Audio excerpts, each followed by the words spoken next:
Welcome to the program. Now 10 years on and fond memories of Africa's first ever FIFA World Cup in South Africa come flooding back. CGTN Sias Plessis caught up with 3 Bafana Bafana players who took part in the event that captured the imagination of the world and put the Rainbow Nation in the global spotlight a decade ago. The 2010 FIFA World Cup will go down as one of the biggest success stories in the history of African sport.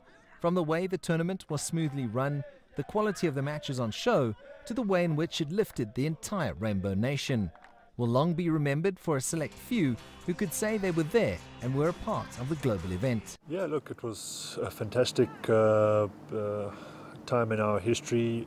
I think for any player to be part of a World Cup is fantastic, but for it to coincide when you're at the peak of your game and to have it on your doorstep was really fortunate.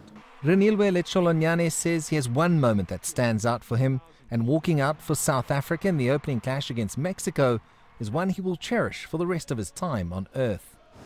I think that moment would be that moment where we were walking down the tunnel onto the pitch, and then while we were busy, obviously the greeting of each other and singing the national anthem, watching the whole stadium packed, and most of the jerseys that were there, it was the South African jerseys and the South African flags. That moment, I wouldn't replace it with any other moment of my football career. Former national captain Bongani Khumalo says the opening match was incredible, but the goal by his teammate Simpiwe Tshabalala is something he will never ever forget, as it set the tone for the first ever World Cup on African soil.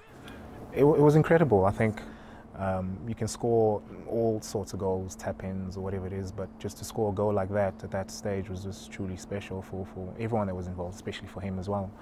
And he was actually my roommate, which is which was also kind of cool because we got to talk about it a lot more after.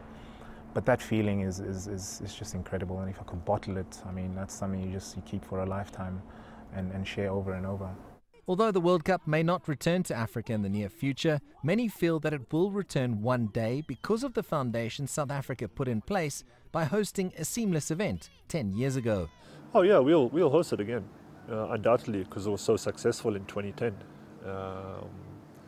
and I'm sure Morocco or one of the nations on the African continent will get another chance. For some it feels like yesterday when the vuvuzelas were blaring from the stands of the Calabash behind me and the best football talent in the world was on show. Now, a decade later, South Africa looks on with fond memories on how they hosted the world and put on a truly special and historic tournament that certainly did the continent of Africa proud. Sias du Plessis, CGTN, Johannesburg.